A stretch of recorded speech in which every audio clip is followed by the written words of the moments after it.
Hello నమస్తే, నేను journalist YNR. MLC కవిత మరోసారి చిట్ చాట్లో సంచలన వ్యాఖ్యలు చేశారు. ఆమె రాసిన లేఖ తాలూకా టెన్షన్ పొలిటికల్గా లేఖ రేపిన దుమారం చూసాం. ఆ లేఖ తర్వాత తెలుగుదేశం పార్టీకి సంబంధించిన మీడియా ప్రధానంగా కవిత కాంగ్రెస్ పార్టీలో చేరబోతున్నారని, లేకపోతే కవిత కాంగ్రెస్ పార్టీ నేతలకు లేఖ రాశారంటూ రకరకాల వార్తా కథనాలను ప్రచురిస్తూ వచ్చింది. ఈ సందర్భంగానే ఆమె అవన్నీ తప్పు అంటూ చెప్తూ వచ్చారు. కవిత పార్టీకి సంబంధించిన లైన్ దాటారు తరహా వ్యాఖ్యల్ని BRS party working president KTR ఇప్పటికే చేశారు. కేటీఆర్ ప్రెస్ కాన్ఫరెన్స్లో మాట్లాడుతూ పార్టీకి సంబంధించిన లైన్ని ఎవరు దాటకూడదు, ఎవరైనా పార్టీలో ఇది వర్తిస్తుంది, పార్టీకి సంబంధించిన విషయాలు ఏవైనా పార్టీ లైన్ ప్రకారమే మాట్లాడాల్సిన అవసరం ఉంటుంది అన్నారు. సో దీనిపైన కూడా కవిత తర్వాత స్పందించలేదు. కవిత ఆ తర్వాత స్పందించింది ఒకటి రెండు పబ్లిక్ సంబంధించిన ఇష్యూ, స్టేట్ గవర్నమెంట్కి సంబంధించిన ఇష్యూస్ పైన స్పందించారు. ఆ తర్వాత కేటీఆర్కు ఏసీబీ నోటీసులు ఇచ్చిన అంశంపైన కూడా ఆమె స్పందించారు.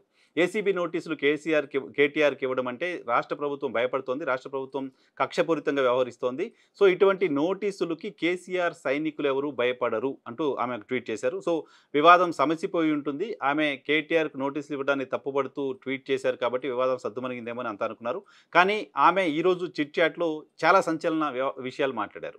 ఆమె మొదటి రోజు ఆమె లేఖలో సంబంధించిన అంశాలు బయటకు వచ్చిన తర్వాత లేఖ బయటికి ఎందుకు వచ్చింది అనే అంశానికి సంబంధించి ఎయిర్పోర్ట్ దగ్గర ఆమె మాట్లాడిన సందర్భంగా పార్టీలో కొంతమంది దెయ్యాలు చేరారు, కేసీఆర్ చుట్టూ కొంతమంది దెయ్యాలు చేరారు లాంటి మాటలు మాట్లాడిన తర్వాత ఎయిర్పోర్ట్ దగ్గర గ్యాదరింగ్లో కవిత సీఎం లాంటి నినాదాలు వీటన్నిటిని చూసిన తర్వాత పార్టీ నుంచి ఆమెను సస్పెండ్ చేస్తారు, లేకపోతే పార్టీ ఆమెకు నోటీసులు ఇస్తుంది లాంటి ఒక చర్చ జరిగింది. కానీ బీఆర్ఎస్ పార్టీ వ్యూహాత్మకంగానా లేకపోతే బీఆర్ఎస్ పార్టీ ఆలోచన ఏంటో తెలియదు కానీ ఆమెకు ఎలాంటి నోటీసులు ఇవ్వలేదు. ఆమె దగ్గరికి కొంతమంది పార్టీకి సంబంధించిన ముఖ్యులను పంపించి ఆమెతో చర్చించారు లాంటి వార్తలు బయటకు వచ్చాయి. బయటకు వచ్చిన తర్వాత ఈరోజు ఆమె చిట్ చాట్లో చాలా సంచలన విషయాలు చెప్పారు. బీఆర్ఎస్ పార్టీని బీజేపీలో విలీనం చేసే ప్రయత్నం జరుగుతోంది అంటూ చెప్పారు. బీఆర్ఎస్ పార్టీని బీజేపీలో విలీనం చేయడానికి సంబంధించిన చర్చలు తాను జైల్లో ఉండగా జరిగాయని చెప్తున్నారు. తాను జైల్లో ఉండగా ఈ వ్యవహారాన్ని నడిపించడానికి సంబంధించి చాలా పెద్ద ఎత్తున ఏర్పాట్లు చేశారు.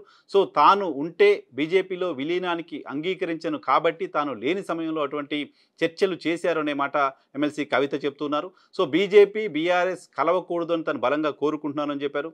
కేసీఆర్కు నోటీసులు ఇస్తే పార్టీ స్పందించిన తీరు ఆవేదన కలిగించింది అంటున్నారు.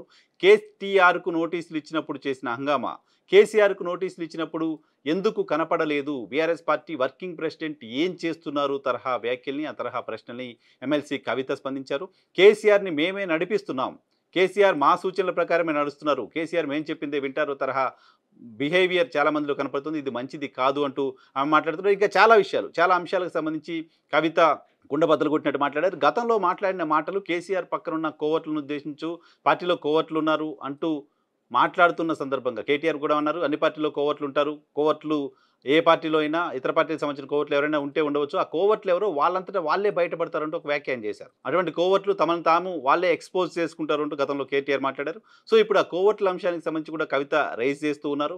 పార్టీ నుంచి తనను బయటికి పంపించే కుట్ర జరుగుతోంది అంటూ ఆమె అంటున్నారు. కొత్త పార్టీకి సంబంధించిన అంశంపైన ఇప్పటికిప్పుడు కవిత నేరుగా మాట్లాడకపోయినప్పటికీ కొత్త పార్టీకి సంబంధించిన దిశగా అడుగులు వేస్తున్నారంటూ బయట ప్రచారం జరుగుతున్న నేపథ్యంలో ఆ అంశంపైన కూడా ఆమె స్పందించారు. పార్టీ పెట్టాల్సిన అవసరం లేదు, కేసీఆర్ సరిపోతారు, కేసీఆర్ నాయకత్వంలో బీఆర్ఎస్ పార్టీ ఉంది, ఆ పార్టీని బలోపేతం చేయాల్సిన అవసరం ఉంది తరహా వ్యాఖ్యల్ని కవిత చేస్తున్నారు. సో ఈ మొత్తం ఎంటైర్ ఎపిసోడ్లో కవిత మాట్లాడిన మాటలు, ఆమె మాట్లాడిన మాటలకు సంబంధించి ఎందుకు మాట్లాడారు ఏంటి అనే దానిపైన చర్చ.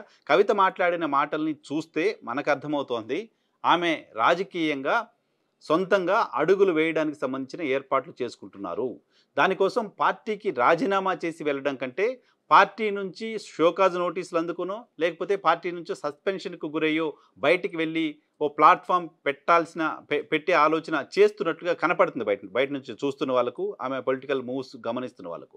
ఎయిర్పోర్ట్ దగ్గర మాట్లాడిన మాటల్ని ఎక్స్క్యూజ్ చేసే పరిస్థితిలో పార్టీ ఉండొచ్చేమో కానీ ఈరోజు మాట్లాడిన మాటల్ని బీఆర్ఎస్ పార్టీ నాయకత్వం ఎక్స్క్యూజ్ చేస్తుంది అని ఎవరూ అనుకోలేము. ఎందుకంటే ఈరోజు ఆమె పార్టీకి సంబంధించిన ఎగ్జిస్టెన్స్ని క్వశ్చన్ చేస్తూ మాట్లాడారు, పార్టీకి సంబంధించిన నాయకత్వాన్ని క్వశ్చన్ చేస్తూ మాట్లాడారు, పార్టీకి సంబంధించిన నాయకత్వం వ్యవహరిస్తున్న తీరుని క్వశ్చన్ చేస్తూ మాట్లాడారు. పార్టీ సుప్రీంకి పార్టీలో ప్రాధాన్యత లేదు, పార్టీ సుప్రీంనే పార్టీలో తక్కువ చేస్తున్నారు లాంటి వ్యాఖ్యల్ని ఎమ్మెల్సీ కవిత చేశారు. కాబట్టి ఈ వ్యాఖ్యల్ని బీఆర్ఎస్ పార్టీ నాయకత్వం అంత ఈజీగా అంత క్యాజువల్గా తీసే పరిస్థితి లేదు. ఆమె చాలా వ్యూహాత్మకంగా ఎయిర్పోర్ట్ దగ్గర ఓపెన్గా మీడియాతో మాట్లాడారు, ఇక్కడ చిట్ చాట్లో మాట్లాడారు. దీనికి సంబంధించి చిట్ చాట్లో నేను ఏదో మాట్లాడాను ఇంకో ఏదో అన్నారు అని అనడానికి సంబంధించిన అవకాశం కూడా భవిష్యత్తులో ఉంటుంది.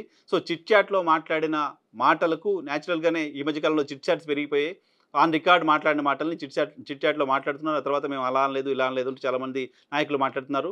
చాలామంది నాయకులు అలా తప్పించుకుంటున్న సందర్భం కూడా చూసాం. సో ఈ పర్టిక్యులర్ ఇష్యూలో ఆ మాట్లాడిన మాటలు బయటకు వచ్చిన నేపథ్యంలో బీఆర్ఎస్ పార్టీ ఎటువంటి నిర్ణయం తీసుకుంటుంది? బీఆర్ఎస్ పార్టీ కవిత ట్రాప్‌లో పడుతుందా?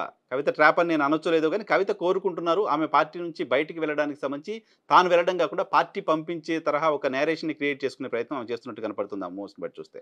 సో అటువంటి ట్రాప్‌లో బీఆర్ఎస్ పార్టీ పడి ఆమెను సస్పెండ్ చేస్తుందా? లేకపోతే వివరణ కోరుతుందా? బీఆర్ఎస్ పార్టీ దీనిపైన ఎలా రియాక్ట్ అవుతుంది అనేది ఖచ్చితంగా ఆసక్తి కలిగిస్తుంది. ఈ మొత్తం వ్యవహారంలో ఆస్తుల వివాదమో, ఇంకో వివాదమో అంటూ కాంగ్రెస్ పార్టీ, బీజేపీ ఇప్పటికే అటాక్ స్టార్ట్ చేశాయి. కాంగ్రెస్ పార్టీకి సంబంధించిన నాయకులు, బీజేపీకి సంబంధించిన నాయకులు కూడా కవిత రైజ్ చేసిన ప్రశ్నలకు ఆన్సర్ చెప్పాలని కొంతమంది, కవిత తాను బయటికెళ్ళడానికి సంబంధించి ఏదో మాట్లాడుతున్నారని కొంతమంది, కవితకు కేటీఆర్‌కి మధ్య ఆస్తుల వివాదం ఉన్నాయి కాబట్టి మాట్లాడుతున్నారని కొంతమంది, ఇలా రకరకాల వ్యాఖ్యలు ఇప్పటికే వస్తున్నాయి ఆమె ఇటువంటి చిట్ చాట్‌లో మాట్లాడిన మాటల తరువాత.